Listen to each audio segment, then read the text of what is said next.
माझ्यापासून एका व्यक्तीला फार त्रास होतो असं मला जाणवलं. याचं मला जाणवायला गावं लागलं किंवा जेव्हा तिच्या मनात किंवा जो कोणी असेल त्याच्या मनात माझी इमेज जास्त ही होती की नफरत झाली तिच्या मनात.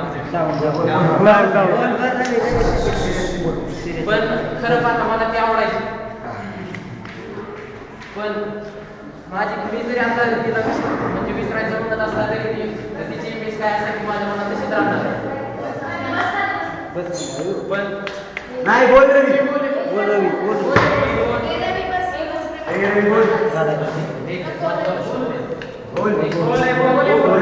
मला माहिती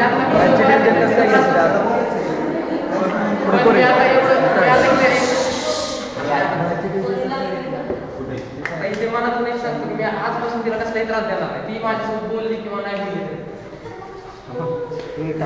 नाव सांग